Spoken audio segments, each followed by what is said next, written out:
next question I have here is from Jessica. The question was, how do you think recency bias will play a factor into the changes and innovation that will stem from this? Once there's a vaccine, will things get back to normal? I know there's already a conversation about how there will be some behavioral change as a result that's permanent. But is there any of our panelists who has any additional comment with regards to kind of the recency bias and some of the kind of short-term behavioral component of that?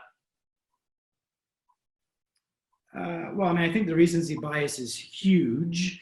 And, I think anybody that's been through a traumatic experience can sometimes be amazed at how quickly certain aspects of life return back to normal and how people have PTSD and some issues linger for a long, long time. Like I said, I think the one thing would be COVID is a tale of two cities. There is the upper middle class, top 5%ers who this is wildly inconvenient for.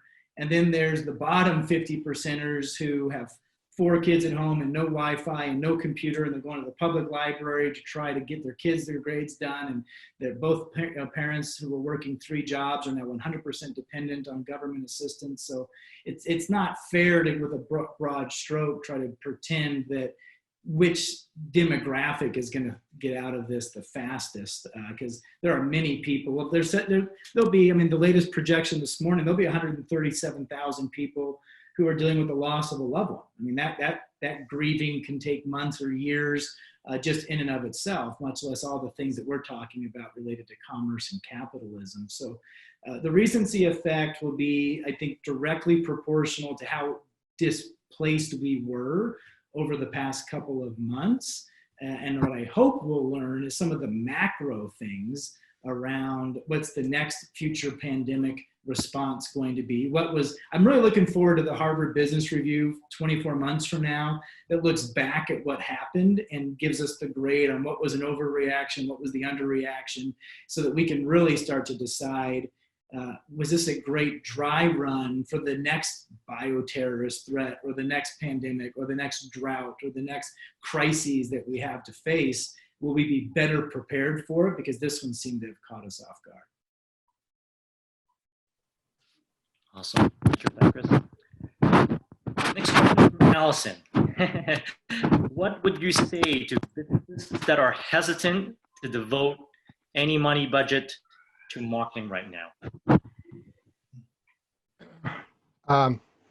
Here, I'll take that one. So here's the reality.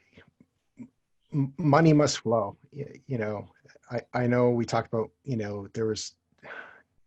if you can sell, okay? If you can make money. Yes, we don't want to take advantage of people at this time. That's not what we're trying to do. We're not trying to be opportunistic, but money must flow. If we don't have money that's flowing, period, we have bigger problems. Once liquidity locks up, we're all screwed. So our job and duty is to get everyone moving and buying and doing things as soon as possible. If everyone sits there fearful and doesn't do anything, it's going to cause even bigger problems right now. So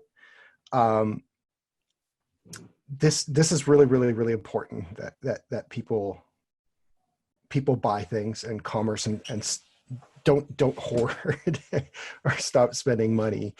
But the reality is, some of this stuff is going to lock up. So we have to think about, how do people spend that money today to get them to spend it in different ways. And so different things will become important to different people. An example would be, if you are in business and you need to save money, then people are going to look to either remove people altogether, if that's a big labor cost, to automation, right? Or in some sort of technology, or they're going to be looking for things that are simpler done. They're not going to look for everything to be so custom. It'll be more like a package, or this is done now and something that's done very quickly.